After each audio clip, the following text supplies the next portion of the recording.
அனைவருக்கும் வணக்கம். சிரிக்க வச்சு சிந்தனை தூண்டி சிறந்து வாழ்ந்தார் என்எஸ்கே. அவர் சீற்றமிகு கருத்துக்களை செந்தமிழால் பாடிடுவோம் ஒரு பாட்டு எழுதி பாடியிருக்கேன் அந்த காலத்தில். ஏன் அது பாடுறேன்னா, விவேக்குக்கும் அந்த பாட்டு பொருந்தும்.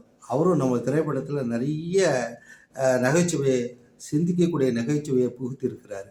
அந்த வகையில் இந்த நகைச்சுவையை நம்ம பாருங்களேன். ஒரு பஸ் நிறுத்தத்துக்கு தாண்டி நின்றுட்டு இருப்பாங்க. அவர் நண்பர் கேட்பாரு, பஸ் நிறுத்தம் அங்கே இருக்குது, நீ ஏன் நம்ம வந்து இங்கே நிற்கணும் அப்படின்னு கேட்பாரு. இல்லை எந்த காலத்தில் பஸ் டிரைவர் வந்து நிறுத்தத்தில் நிறுத்த மாட்டார், தள்ளி தான் நிறுத்துவார் பாருன்னு சொல்லிட்டு நிற்பாங்க. அதே போல் அந்த பஸ் அங்கே தான் தள்ளி வந்து நின்றுட்டு இவங்களை அழைச்சி போயிடும். இது ஒரு சிரிப்புக்காக சொல்லப்பட்டது தான். இன்றைக்கி ஒரு சம்பவம் என்னன்னா, இதுக்கு மாறாக இருக்குங்க. பஸ்ஸே நிற்கலை, பேருந்து அந்த நிலையத்தில் அந்த நிறுத்தத்தில் பஸ்ஸே நிற்கலை. அங்கே காத்துக்கிட்டு இருந்த யாருன்னு சொன்னால், பரீட்சை எழுத போகிற தேர்வு எழுத போகின்ற ஒரு மாணவி. இந்த சம்பவம் வந்து வாணியம்பாடி அருகே நடைபெற்றிருக்கு. அதை ஒரு செல்ஃபோனில் எடுத்து பதிவேற்றத்தில் செய்தியாக வந்துருச்சு. கொஞ்சம் யோசனை பண்ணி பாருங்கள். தேர்வு எழுதுகின்ற போகின்ற மாணவி வந்து பஸ்ஸுக்காக காத்திருக்காங்க. அந்த பஸ்ஸே நிறுத்தலை.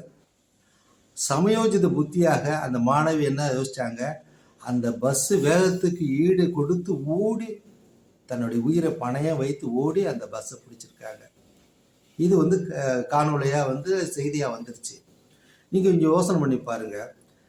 பஸ்ஸு நிற்க வேண்டிய இடத்துல நிற்கணும். இறங்குறாங்களா ஏறுறாங்களா அப்படிங்கிறத பார்க்குறது கண்டக்டர் டிரைவர் 2 பேருமே பார்க்கணும். 2 பேருக்குமே பொறுப்பு இருக்குது. எந்த ஒரு பொறுப்பு இல்லாமல் அந்த பஸ் நிறுத்தத்தை தாண்டி இவர்கள் கடந்து சென்ற காரணத்தால் அந்த மாணவனுடைய மனநிலை கொஞ்சம் யோசனை பண்ணி பாருங்கள்.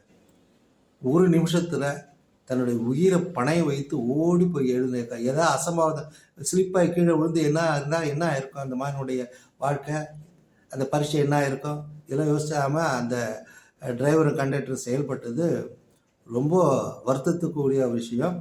அதே நேரத்தில் அவங்க சஸ்பெண்ட் பண்ணியிருக்காங்க. அது போதாதுங்க, நெக்லிஜென்ஸ் ஆஃப் டியூட்டி அப்படிங்கிற வழக்கின் கீழ் இவர்களை வழக்கு பதிவு செய்து இவர்களுக்கு சரியான தண்டனை கொடுக்கணுங்கிறது தான் என்னுடைய வேண்டுகோளாக இருக்கிறது. நன்றி, வணக்கம்.